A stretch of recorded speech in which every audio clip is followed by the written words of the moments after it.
Hello, everybody. We fight, baby. Fight. What's happening? This is structured nonsense. That was a weird Nickelodeon. What's happening? It's all there. What? Welcome to Nickelodeon. What is it? Okay. What's happening, y'all? Welcome to Structured Nonsense. Three brown boys trying to make it in property. Why are you looking at me like that? Structured Nonsense. Sponsored by DG Property. our boss. First one back. We've been on a bit of a hiatus, huh? Making our money. Yeah, man. We're just trying Making to our work money. hard. Just been busy, killing it at property. Killing in the property, being busy. Not letting property kill us. Yes, Know what I'm saying? yes. New tagline maybe, Yeah. Kill property, don't let it kill you. 100%. So now, I'm just trying to gauge what mood we're going with. Bought those warehouses yet, or still? Yes, I'm still developing my warehouses, of course, because we've made some killer deals. We're making money now. We're going crazy. Yeah. So now definitely the warehouse construction is going well. I also own the construction company that's building the warehouses. Because you got to diversify. Mm. So that's what I've been doing. Diversify my portfolio, get Okay. my assets up, Okay. king shit. All right. So do you guys only just do construction for warehouses? You're gonna extend that to shopping centers and stuff? Oh, Because I'm currently looking. I built. Are you looking for Yeah. that piece of land you got, right? Yes, You're trying to build a breaking mall. ground on 3. No, I got you. So I got you. No problem. Yeah. We obviously don't forget on said mall, there's going to be our petrol station there. Kai, I know you just recently bought over a few petrol stations. You're looking for sites. Look, I've just bought a hefty portfolio. I mean, I'm looking to expand as well. That's good. So, Yeah, the Brown Boys working together. Look at us, man. Who would have thought? we just needed 6 weeks off this. Yeah, to really put our heads down. And now, just like that, overnight, success. I don't think anybody in the history of the world has ever made it as fast as we did. Definitely. Imagine if we took 5 months off the podcast, what we could achieve. Are you saying that this is our comeback, but going away again because we need to make more money again? Hey, I don't know. Maybe the next podcast we're talking about I don't just build retails. I bought Gateway. You know what I'm saying? I am working on some drawings to build a lunar warehouse on the moon itself. Yeah. Mm. And I think we're gonna make some headway. If we take 5 more months off, I'm getting that warehouse on the moon. Yeah. Sky's the limit, and then some. And then Okay. beyond That the is sky is the limit. You know. Beyond the sky is the limit. my petrol station's going there. I don't know. I don't know who is what putting- fuel we- I don't know about fuel, Why but don't you my start petrol being the station. person who supplies fuel to SpaceX when they land on Mars? Yeah, I remember we were just chatting with Elon not too long ago. Oh, Right? the 'Cause They're gonna boy. need to come Yeah, back, The boy. right? They're gonna need to come back. Mhm. So where's that gonna come? You break into. I'll get Elon on the phone after this. You think wealth has changed us in any way, shape, or form, or you think we're still 100%. the same people? 100%. I'm a different I'm- person. I'm a different animal, but the same beast. I get you. I try to often not let it get to my head. Mm. You know, every now and then you go have your small little cheeseburgers from McDonald's, remind you about where you came from. You You know know, what I'm saying? don't forget your roots. Yeah. Another Then one, you go to restaurants and filet mignon is just not done properly. You know what I'm saying? Send that shit The back. Wagyu is just not Wagyuing. You gotta, You gotta send that shit back. Property has really made us the best versions of ourselves. I think so too. I mean, I was at a restaurant the other day and they brought out cold food. And my normal stance would have been, hey, can you please just warm up my food? My response was, I'll buy this establishment. I will buy it all. Mm. And I'll fly you first. Money shaking for sure. I'm a different person. The other day, I just woke up and it's like I woke up and I was in a dealership. Did you, in fact, wake up in a new Bugatti? Not a Bugatti. But Unfortunately, you not the did Bugatti. something. Unfortunately, not the Bugatti. But But I we mean, I did. woke up in the dealership. I was casual Saturday. Oh, Yeah. he didn't tell you. He had to order it. Okay. It's his Bugatti, unfortunately, back order. I think that Trump, the tariffs, I mean, You it know. has caused a bit of Mhm. complications This guy. with Bugatti orders, which sucks, but they're coming, that's good. Eventually. Maybe the next podcast will do it from inside. The Yeah, Bugatti. Sure. You know? Exactly. We change it to the Bugatti Boys podcast. Just like There that. you go. Just, we've got wealth. 3 now. brown boys who made it. Who in made property. it in property. Yeah. That's fantastic. Back to reality. Yeah, we're still trying to cook. We are slaving. We're still trying to cook. We still trying to tap dance to this money, man. We still trying to do our thing. Still trying to tap dance with it. Yeah, we're still trying to do our thing with this money, man. Okay, Still- how far off are you from the dream bullshit we just spit out now? Listen, actually, you know what? I spoke to my financial advisor, and we had a very in-depth conversation. Karen, your wife. And I was just gonna say, Yeah, did man. she tell you to change his nappy? spoke to my financial advisor, and she said to me that you've got enough money to not have to work for the rest of your life If you die, if you die Friday morning. So I said, you know what? I'm gonna ball till I fall, and then fall on Friday, and I should be okay. What I leave behind, oh, absolutely nothing. I think it's Xbox and some clothes, and that's it right now. So we're a little far. We're about the whole target off of the target, but we're getting there. we spoke about goals this morning. We spoke about goals. But this genuinely, morning, do you think like people who have made it in this industry, was it one lucky deal and then they just kept rolling? Or were they just one day they figured it out and they were like, you know what, strategically I need to go here, here, here, here, phone this person, that person? Or was it like a pure, fuck it, I'm going to see what happens over here. That person bought and then the rest was history.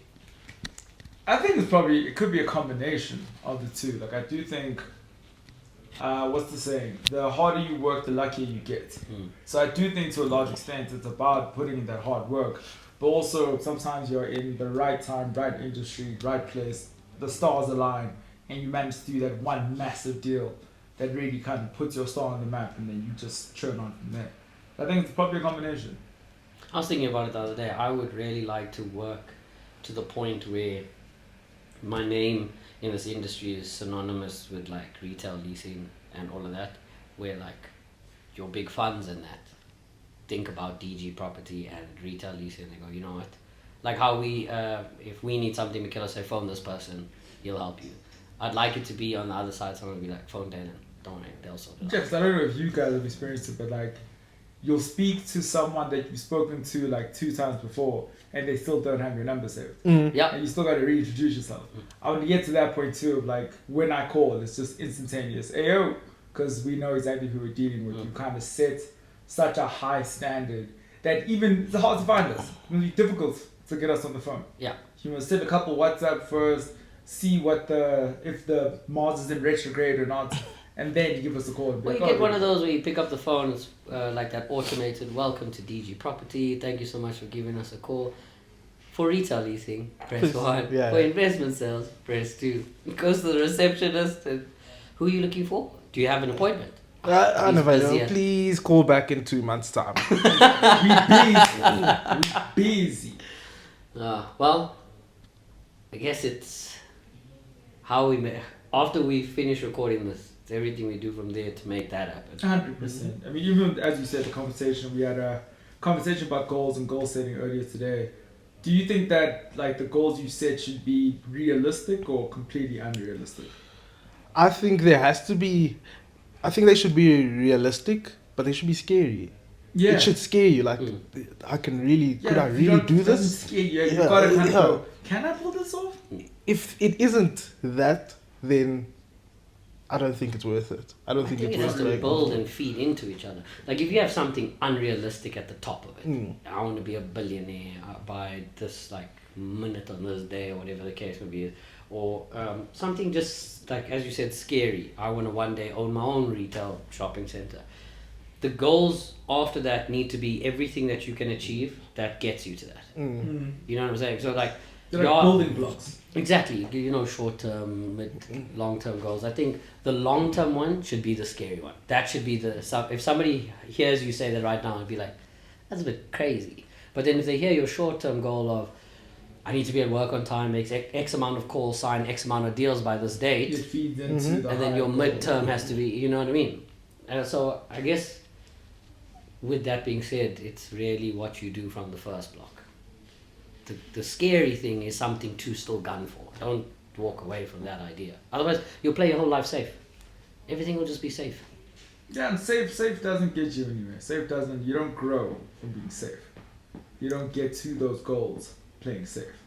You'll always have you'll always have like money to put food on the table. Yeah, safe doesn't get you your far-fetched goals. Yeah. Yeah. It doesn't get you those goals. I would like to know like people like Sir Richard Branson and that. at like our age, what was his thought processes in terms of like goal setting? Like, what did he say? Did he just get up and do it?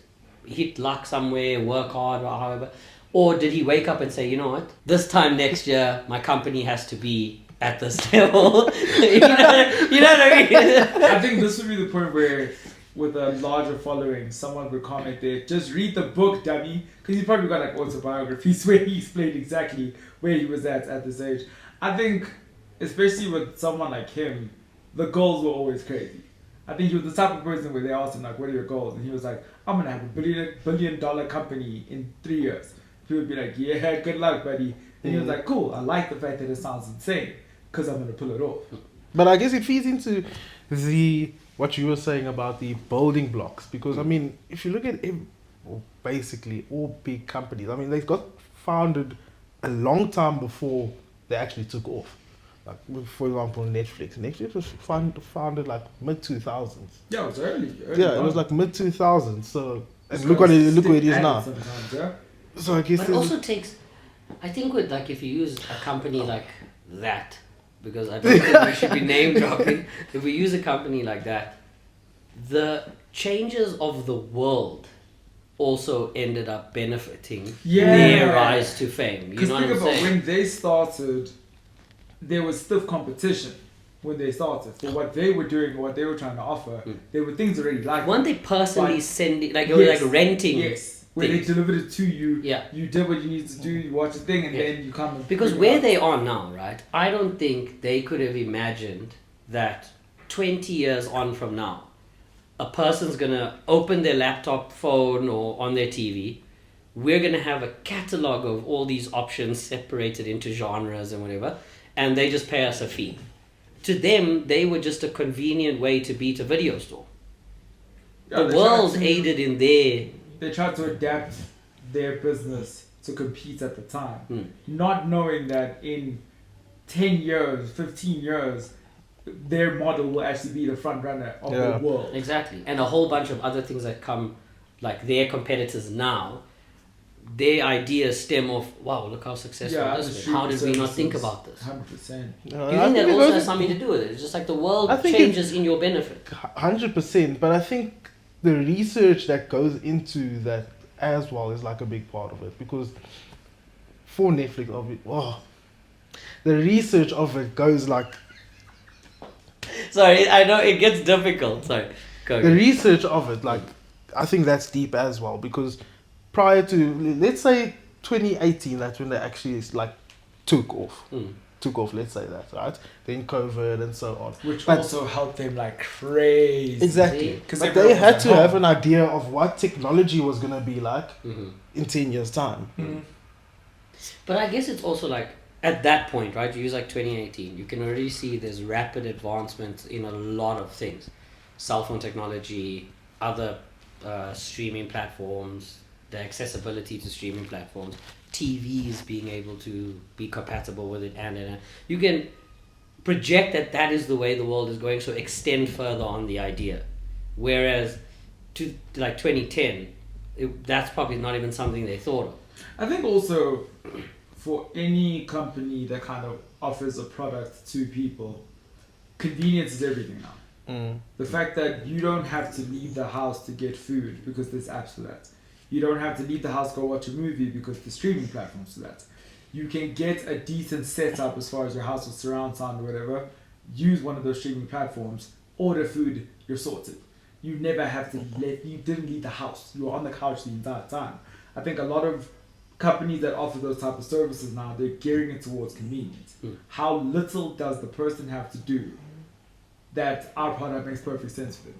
Because I swear, we're going to get one app of like one of the, let's say the movie companies. Eventually an app is going to come around where they go, cool, we'll deliver your popcorn, we'll deliver your snacks, and blah, blah, shop, this is the movie you're going to get, no problem. Take that one clothing company, I'm sure we know which one it is, the bigger one, the bigger of the two. Take them for example. I mean, they were the first people to actually follow through with it. And look where they are now. So it's 100% convenient. Yeah, because I think with that even, like I know a lot of the commentaries like, is the quality good? Will it last?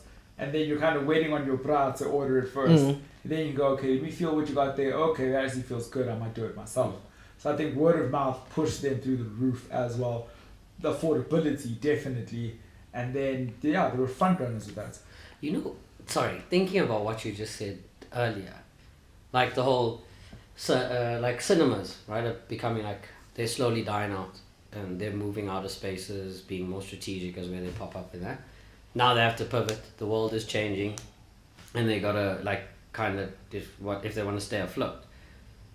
What are those ideas? So you say like, okay, you phone them, they bring you your snacks and they bring you all of the things, but you could get that off your apps now still, right? You get your apps for your cold drinks, whatever, probably vastly cheaper as well, even with delivery fees.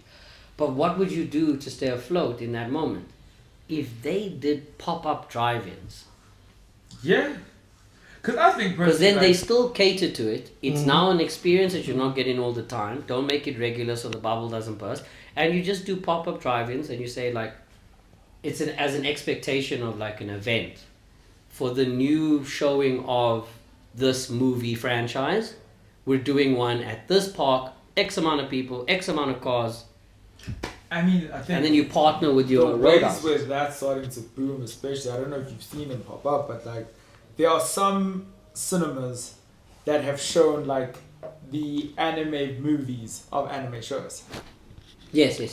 I think that would go crazy as well, where certain movies are shown again from back in the day that are now crazy to watch because it's like we never got the chance to watch this in cinema at the time, but now we can have that experience. Playing Stuff on like nostalgia. that, yeah, 1000%.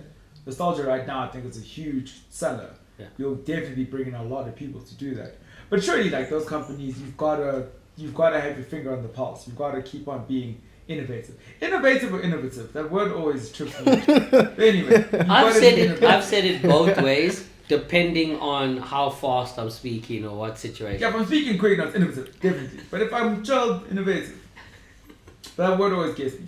But I think you've got to be innovative in that regard. You've got to know what's going on, which is crazy to me. Where like a lot of your CEOs of these companies, they're not young people. So I think they rely a lot on like their kids or their grandkids to tell them Or if this they is what's employ hot. like a Exactly, certain younger age people, group. yeah, to tell them this is what's hot, this is what's not. And that's why they also started to try and do that whole VIP experiences. Yeah. Where you get like the reclining chairs, you can order pizzas in your movies now. Which VIP experiences are a scam to me. They're I'm a only major there for scam. 2.5 VIP hours. experience is the biggest scam. I saw a flyer on Twitter and it's a club. And the club have different packages. The highest package, rand value, or will you give dollar value or rand value? Which one do you want to have first? Rand value, let me Rand just value, understand. Okay, the highest package, rand value, was about 4.8 million rand. For a movie. No, for a club experience. Oh, They club. Like a one night thing. bottles of champagne. Oh, I thought we were still And that talking was about a it. VIP Yeah. experience this within is a, like just like a VIP, cinema. just like a club experience. Yeah. But I think it was something stupid, like 50 bottles of champagne and like a couple hubs, and that was that for 4.8 million rand. I have never heard a clear side of money laundering in my damn life. But who? What? Well, why would you? Why would you do reason? that? What do you get from this? What? Oh, we say this now, but then when we live the lives that we did in the beginning of the podcast, are we going crazy? Going, well, we can ball. I this much. still, I would, but that much Nah, that's money. insane. That I is, like to think that the That's richer you insane. get, the smarter you become with that money. Mm. Like you, even if you get to a point where you have like 20 M's in the bank account, right? That's money that you can actively use at any given time. Each rand means something to you. Now is where like I feel like a lot of people live out of their means. Everybody wants to be flashy. Yes, you don't have that money, but you like borrow just to get the shirt so you That's can the look good lifestyle. at work, you know? Exactly. As opposed to like you see a lot of like those millionaires, billionaires who dress like schlubs. They don't care. Speaking of that, actually, TikTok this past weekend was crazy interesting. But people fighting in cinemas. No, clothes. What you want, clothes and brands that you wear. So obviously Trump came out, he announced the tariffs that he wants to now implement, and one of the hardest hit countries is China. China is seen as the manufacturer of the world. They build everything. So there were TikToks going around all of this past weekend where people from these Chinese factories are saying, okay, cool. This luxury brand that you guys love to wear, this luxury handbag that you guys love so much, at the store you're paying about $20,000 for that bag. Let's show you how it's made. And they went through and showed the materials they use, how they do it. This is what gets done. This is the entire process. This is the exact bag. Only thing that happens then is we send it off to your Italy so that the brand can put their name on it. They can say made in Italy and sell it for about 1,000% more than what it was made for. So China came back swinging. China said, oh, for real? You're going to do that to us? Watch what happens. Was he trying to do a Chinese? Yeah. And then you think that it sounds like that? You might have I heard it go out. I heard it go out. That was You more might about have- black accent. I could have done Chinese. Oh, I could have tried my best. That would have been horribly racist. So I was never going to do that. But they were basically like, oh, we're going to do that? Y'all can do that to No, us? but that's crazy, Watch what dude. happens. And bro, it's Because any it's everything. It's brand you can phones. name. Yeah, but it's phones. Yeah. It's clothes. Yeah. I'm sure components for car parts. Yeah. Maybe. Yes. 100%. Because I saw that Japan also pushed back with delaying like the Nintendo Switch and that, and like, obviously those are like the two biggest consoles, Nintendo and PlayStation. And I'm sure the components for the Xbox are made on that side of the world as well. South Korea for Samsung, and that's TVs, fridges, washing machines. If these people put, like, that's the thing, it's like if these countries push back, then America also has to take a step back and realize like, wait. They have no choice because think about it. I think it was done, the tariffs were kind of implemented on China, for instance, as a means of trying to spur the Americans to make your own products. We make our own products, the money stays within the country as opposed to us outsourcing so much. That was your goal. Only for China to turn around and go, okay, well, this is actually what's going on. And the best part of what they did, so they showed us how everything is made. They showed us the process. They said it's the real product. Feels the same, is the same. It just won't have a brand on it. This is the website that you could buy it from directly from us. They also gave up the factory websites that we can go and buy direct. So now, as a Trump, you have done what you've done. But you've to try and ruined- get, you've got done the The complete backlash opposite. is gonna be The insane. backlash is even crazy. You've done the opposite. I of have that. to up it.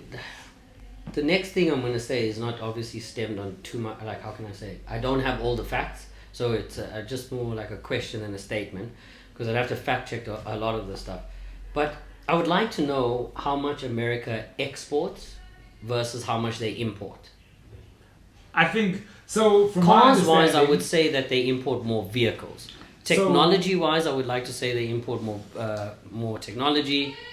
Literally anything. I think they're one of the biggest importers.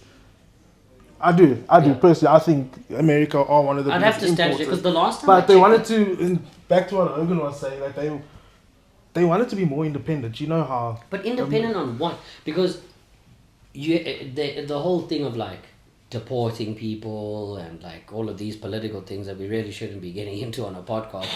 But it's just my thing. It's like you want to go and okay, anything that's America wants to be independent and so on and so forth, right? But a lot of the low wage earners, those jobs, who are you giving them to then?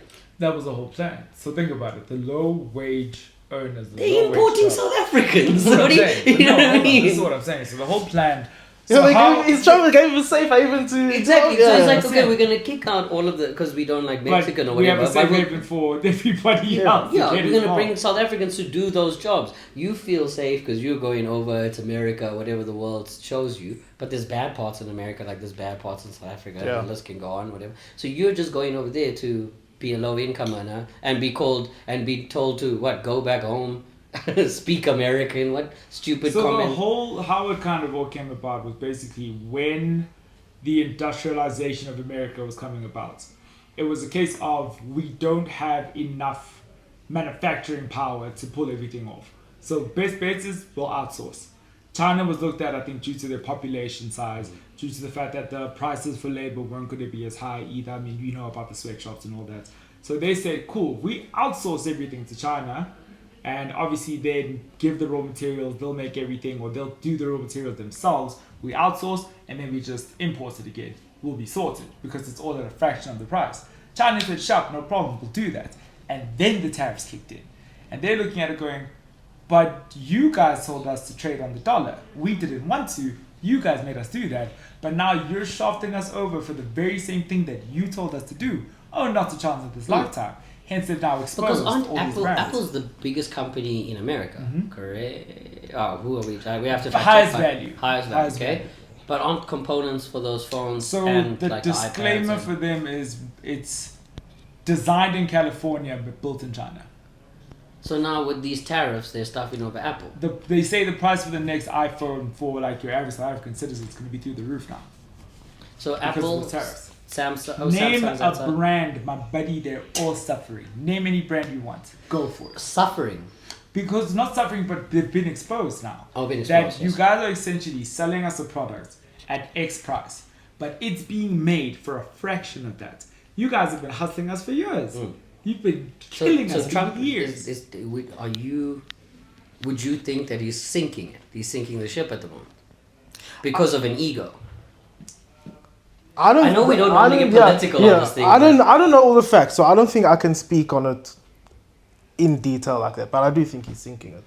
I think he tried a plan thinking that it was going to work, but did not realize for a second the backlash that he was going to So he did it without all the facts. Not Don't they even have without somebody all the like facts. next to him who says like?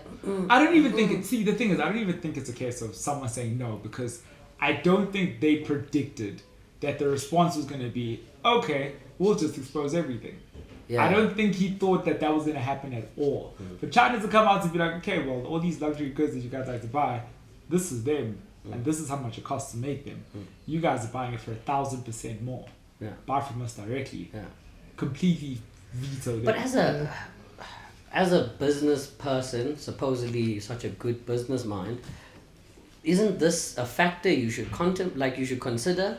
Like, shouldn't you have all the facts before you just start imposing tariffs on people left, Well, right, you and think center? you think it's more of like an ego thing? I think he just came out. He thinks America's the best country in the world and that they have no faults and or flaws. And then he just said, "I'm going to do this." Everybody turned around and said, "You can't."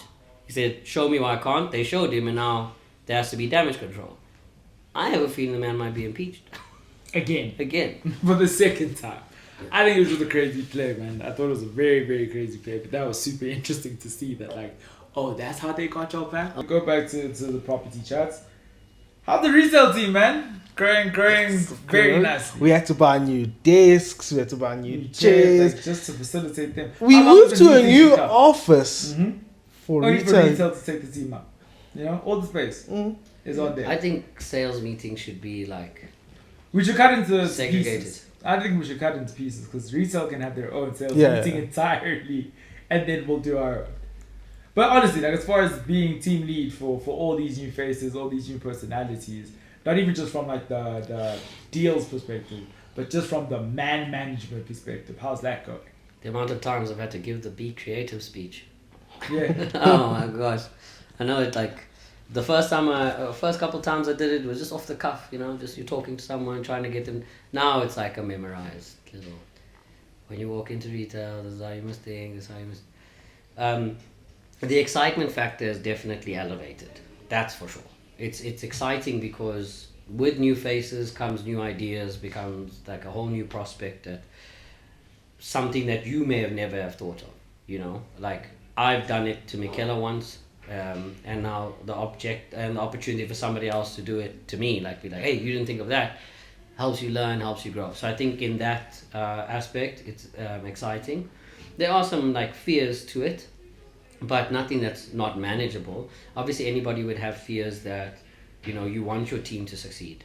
I love DG Property, so I want the company to succeed. I want everyone around me to also, you know.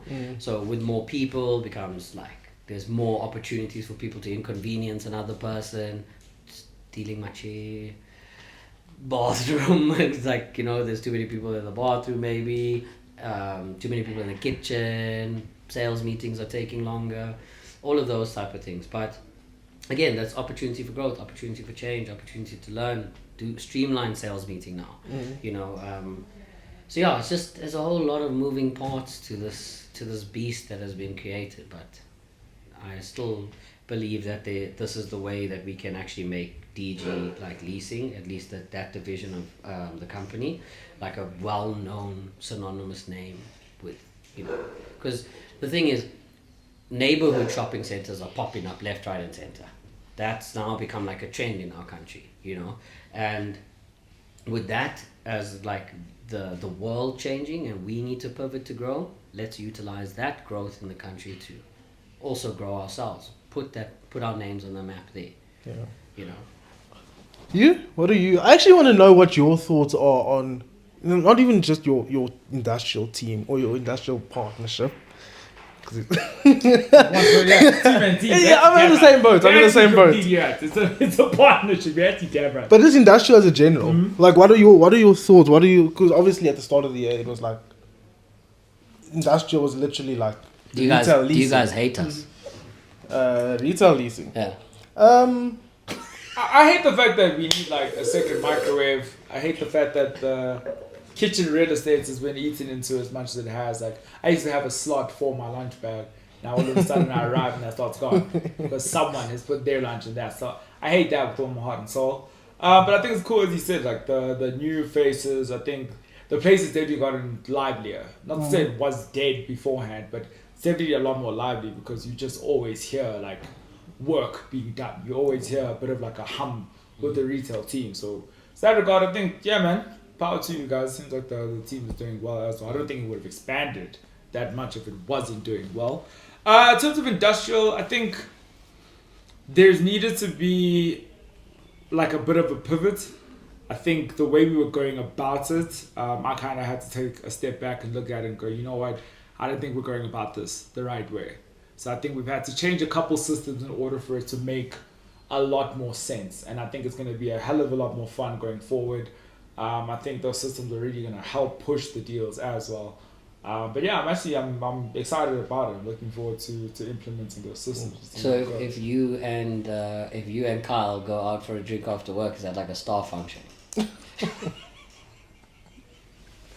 Wow. So what we'll do is we'll work with investment as well. The four of us can have a good time. The four of us can have the time of our lives. We'll let y'all do y'all thing. My guy's Muslim. He's not. So It's not really. we cutting costs. We cutting costs. We're cutting costs.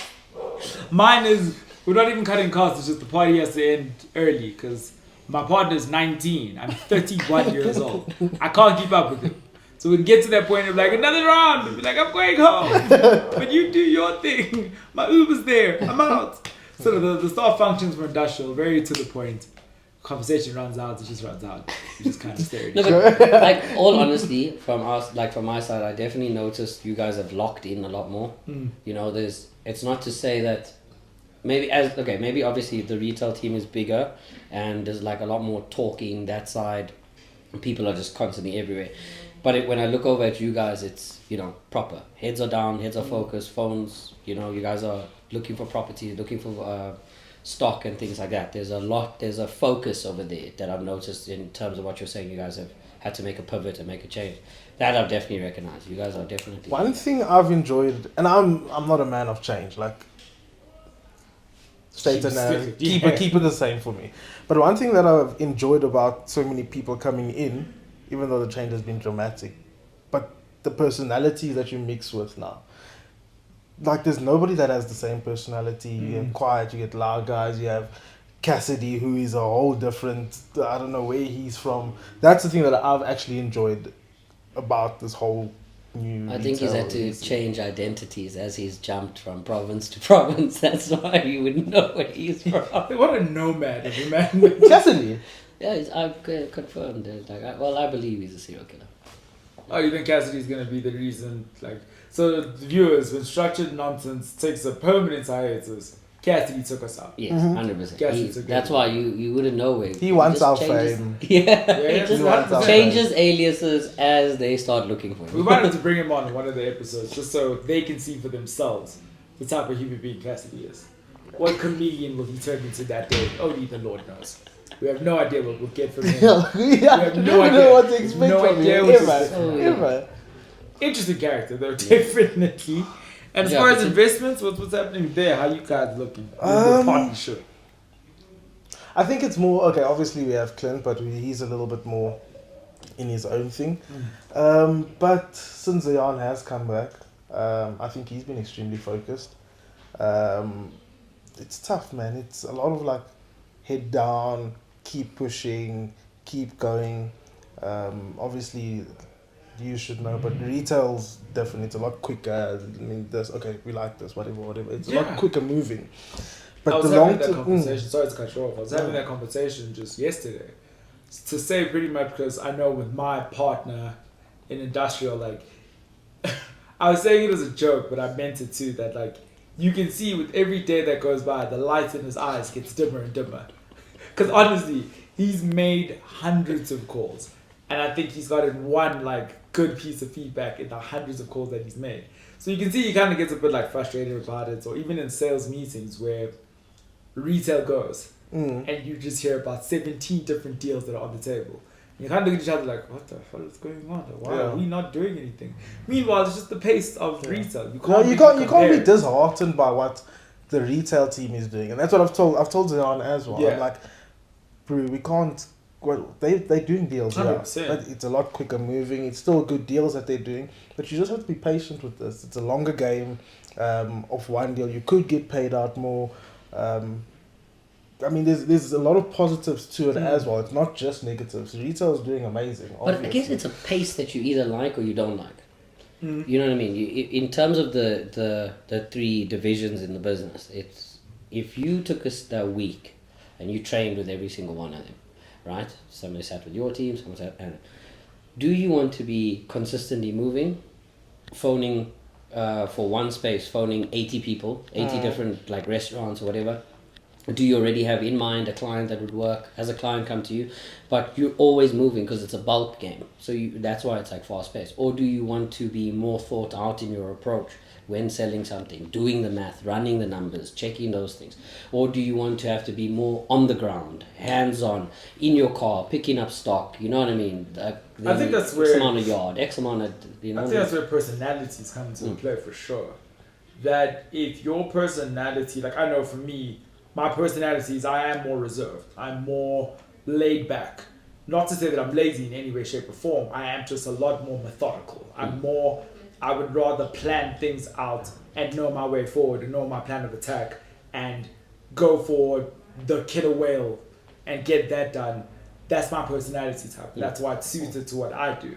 Whereas if your personality type, as you said, is quicker pace. I'm just more on a Vietnamese fishing boat, getting as much fish in the net as I You can. get I got 10,000 fish. And then myself and Kai are more like, we got one fish, but it's big. It's big. You know, yeah. So it's personality type for sure. Like I know your personality type, you are a mover. You are someone who likes to keep busy 9 times out of 10. Yeah, no, listen, what I do on a daily basis is anxiety personified.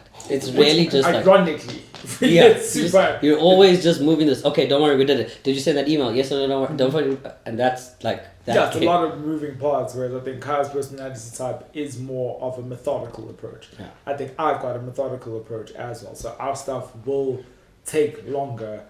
But I think it's tailor-made to our personalities. So I get why like the investment team or the retail team rather has grown to the level it's grown. It's the type of personalities that are also coming in that are suited to it. As opposed to if you get, I mean for Kai's team, you need someone who's like numbers. They are perfectly fine to work with numbers and all that good stuff. Which I've actually found super interesting. Delving into some of the investment stuff. I genuinely think it's super interesting. I like it a lot. But if that's not your thing, you're not going to really like it. When I first came into DG, like I had a few investment properties that I was working on. And you sit and you phone, and obviously I don't do it to the same degree that Kaya does. He's a lot more experienced than me and better with the numbers and stuff like that. But those properties that I was working on were the properties that were deterring me away from doing this. Because I was like, what? Is this ever going to happen? Am I ever going to get this sold? You know? Yeah. But then when retail was like the thing, and I just started like going, I was like, I could do this. Yeah, this is so easy. You could do this in 2 weeks. This is easy. Let's go. Let them nag you. You know, at 10 o'clock in the evening, I'm getting calls from people like, hey, did you send me that email? I'm like, oh crap, I forgot to send this. Then you go and you sort it out, but then still make you feel good. Like, okay, it was later than needed, but that's where the talking aspect comes in. You know, you've developed such a good relationship with someone, they get it, you get it, and you move on, you know. Whereas I think if I did that in an investment deal and someone said, you didn't send me this at 10 o'clock, that's the whole story sunk. And it's happened before. Like same thing. I've gotten calls late at night, and the thing is that with the people you deal with and the amount of money that they are investing, because it's their money that they are investing, you have to pick up the phone. You have to be like on the ball the whole time. It doesn't matter what time it is, because that's when they can call you. That's when they can get to you. And if you don't want to take the call, then that's your money gone also. Yeah. So you have to be honored in that sense. If they call you, you pick up. If they don't pick up, I mean, obviously you try and you try and you try and you try and you try and you try and you try and you try and you just keep trying. Yeah, but I mean, it's the name of the game. It is a patience game. Yeah, I think Unless you get to the point that Mikel at now, where it's like pick up the phone, you know, immediately. You're getting this, an this, answer. this, You're this. getting the information Yes. you need. Because she did that to me a couple of weeks ago. There was a client that I was trying to get a hold of. They weren't answering the phone at all. She tries, the client answers. Cool, meet on this day at this time. Alright, perfect. And I looked at her and went, but what was different? You did nothing differently. And you know the worst thing about that? You'll sit in a sales meeting and you'll be like, I can't get a hold of this person. Next week you come, I can't get a hold of this person. Then middle of the week you'll be like, can you please help me? Like I haven't done it. Pick up first time. Okay, what is sorted? And then it looks like you did. Exactly. Bro, you Exactly, sitting there right? like, I tried. It happened yesterday. She asked me for a number of someone because she wanted feedback. So I was like, this is the feedback that they gave me. And she's like, send me the number. I knew, I was at a viewing and I know I'm automatically what's going to happen. I'm going to get back to the office. The problem is going to be rectified and I'm going to look like I didn't do it. I walked in and she got an answer already and I was like, Yeah, that little lady is a powerhouse, man. It was, not to get into like great detail obviously, but there's a deal I had that kind of tanked. The holding company is in the States. She decided, nah, I'm not waiting. Went onto LinkedIn, linked with the CEO, sent him an email directly saying this is what happened, blah, blah, blah. The CEO responded the next day going, okay, let's do that. Okay, cool.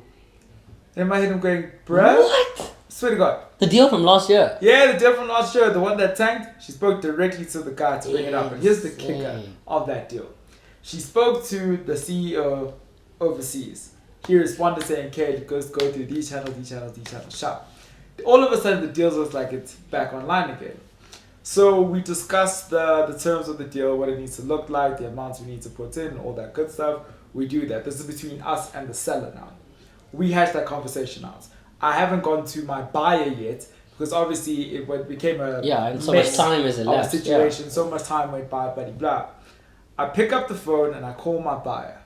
How you doing? Good, thanks to you. Good, cool. Do you have a minute to talk? Yes, I do. I just wanted to run you through XYZ deal.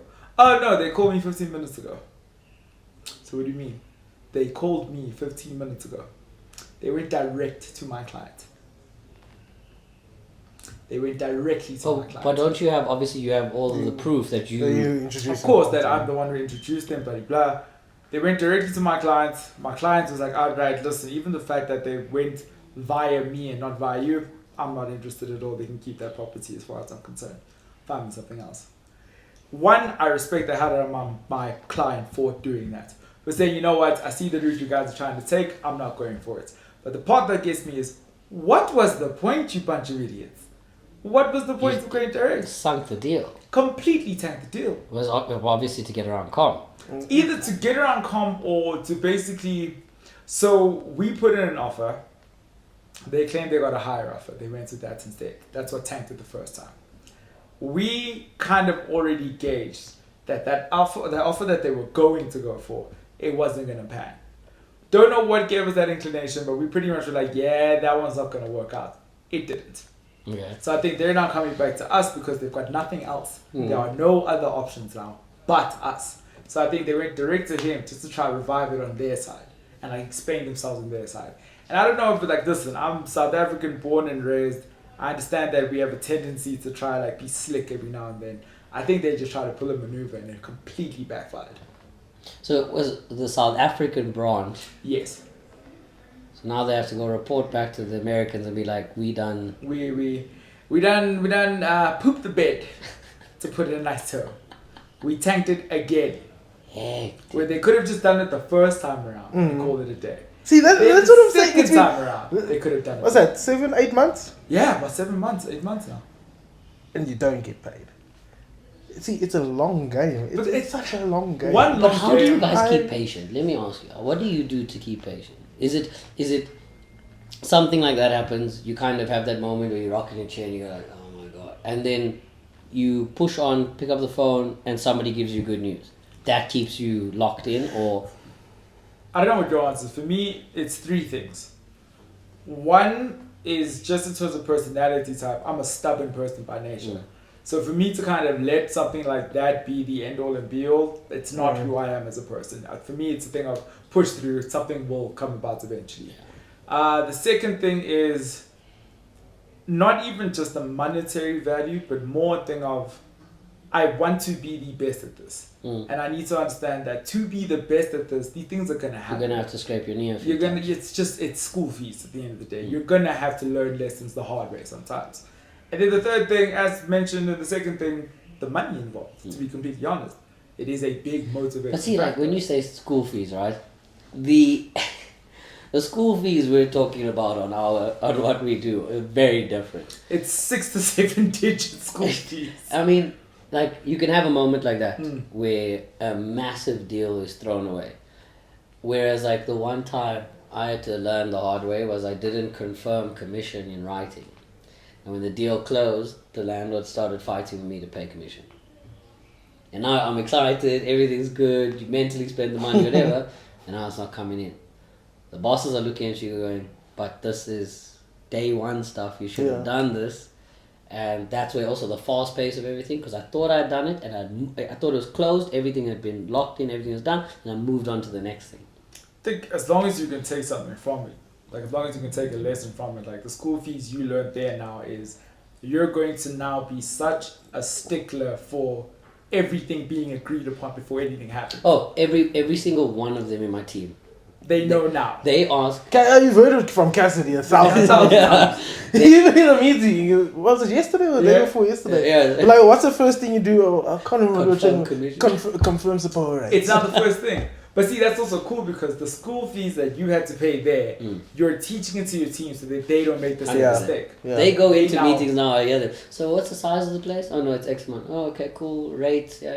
Do you guys pay commission? Oh yeah, no, 100% we work. It's gotta Okay. be done. Just double checking. Whereas I think what I learned from it was having the kind of the chias to say to all parties involved, let me do my job. Do not try to do my job for me. Yes. So don't speak directly to one another. It's not gonna fly. It doesn't make sense. Don't do it that way. I had someone Let ask me me do my that, job. like, what is it that you do? Like, thank you for phoning me. What is it that you do? So I asked him. I was like, okay, to explain to you what I do, I'll ask you these questions. What rate do you want to pay, as opposed to their set rate, like for the space? No, I want to pay this.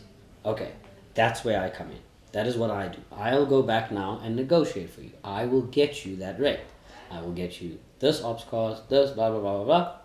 And I didn't think you. And then he didn't consider something. I said, I'll also put that in there. And he goes, oh. So I said, that is what I do. Yeah, like let me implement the service that you're paying for. Simple as. Let me be the person to do the service.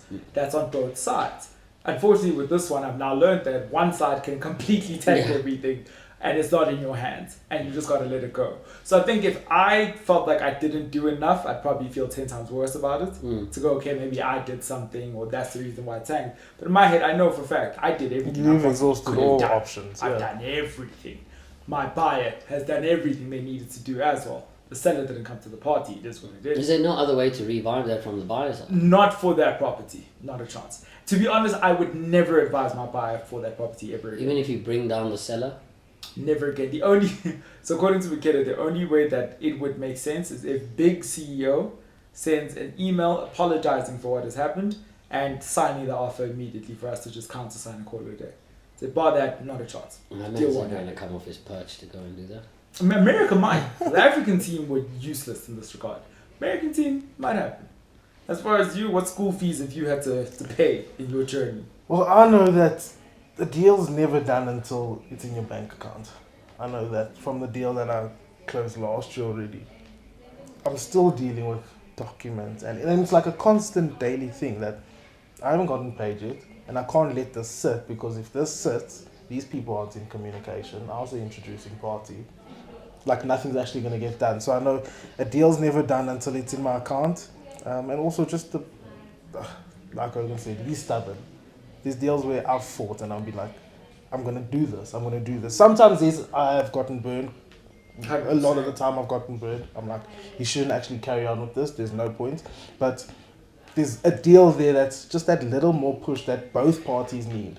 That 7 figures that will sit in your bank account. So I think for me, it's literally just a push. And on your side, all. do you guys have to? Because I know in retail you have to be a nag. You have to be a pain in the ass because you're working on a lot smaller timelines. So you have to be a nag. You have to be a pain in the ass. Do you guys nag to that extent? I think for investments, I think guys are very particular. So if you bring them something and they like it, they're gonna buy it. And Mikela says it all the time. If they like it, they'll buy it. You don't have to nag them the whole time. But there is sometimes that little bit of convincing that you need to do to get them over the line. So I don't think it's as much nagging in terms of asking them to buy it. Maybe for documents and stuff like that. But otherwise, I don't think it's as much of a nag as retail. I've once phoned a client 7 times in one day. Yeah. Yeah, I think for me it's the same as Kaya said. I do believe 100% if they want it bad enough, you're not going to have to nag much. There's not, yes, you still have to obviously provide a service the best that you can.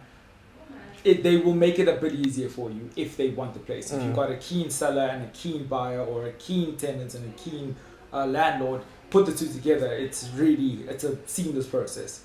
I think the worst thing that happens with industrial especially is guys that are window shopping. Guys where they want to see the place, they like the place, but they knew from the beginning of the process it wasn't going to happen. But they saw it, they got to dream. But maybe for them, it's the goal setting. Yeah. If I see this thing, I now know what to work towards, and I want a property like this one day. Maybe that's the case. Unfortunately, it just comes at our expense. But yeah, I'd say that the nagging only comes with like time wasters, to be completely honest. If someone's wasting your time, then yes, you're going to have to nag, grit your teeth. It's just how the game goes. Yeah, because I have like a new thing now. If I have a viewing, more often than not, I'm closing that deal. And it's just because of like the certain phrases I've picked up on the job and certain things I've like came up with all I'm on, and they just started working, and they seem to work across the board. But after that, guys, that's where the nagging comes in, because Fika. That's what I was in the documentation part of it. Yeah, that can be a drag all the time. That can you'll find yourself for months working tirelessly. Also getting offers back, because then you have someone who's like, they come in, they look at a space, they start dreaming a bit. Can I get this TI, this BO? Okay, yeah, cool. Everything. Don't worry, we negotiate. You send them a reply. Listen, I got it for you. They've agreed. Can you just sign this offer? I think that's 2 days go past.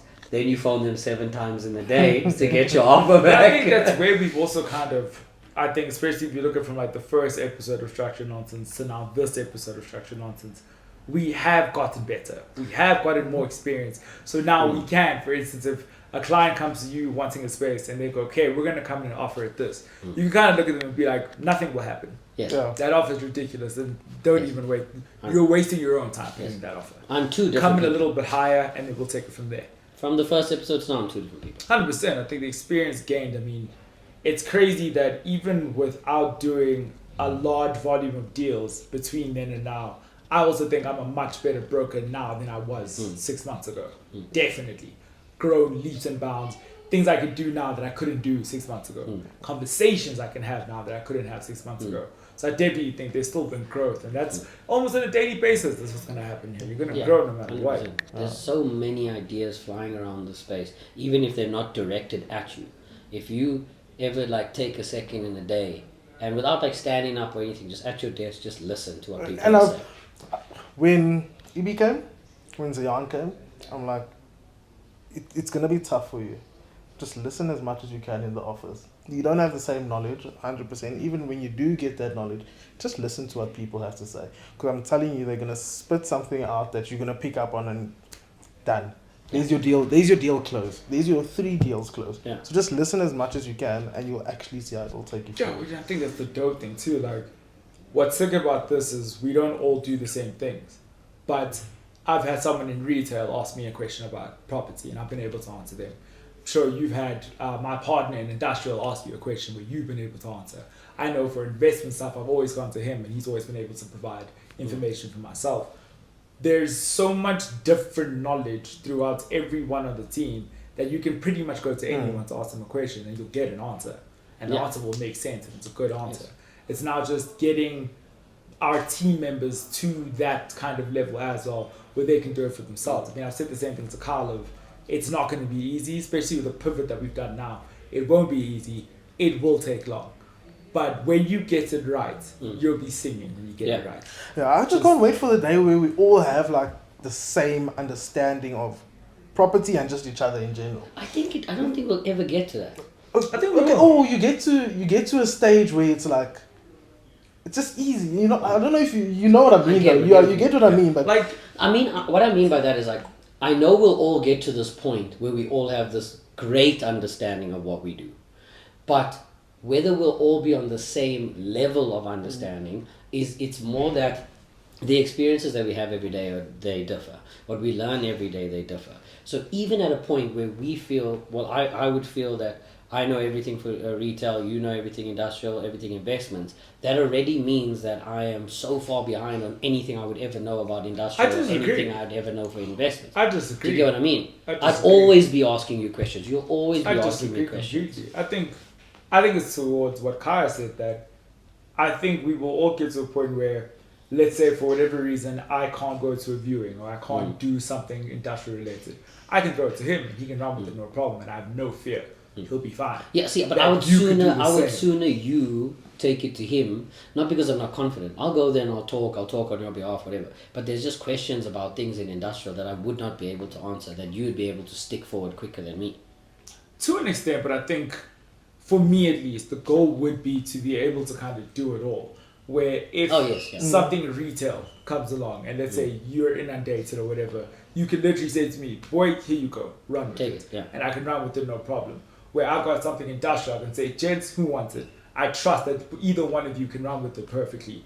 If something investment comes up, you can say, boy, take it, run with it. And we are all knowledgeable enough that we won't really mess up. We can all run with it perfectly fine. And I think that should be the goal for everyone in that office, is to get to that point where it's all fine and dandy to become a master of your one asset, but be a jack of all trades, be able to do it all. 100%. Don't just leave it at, okay, cool, I'm now retail expert, 110%.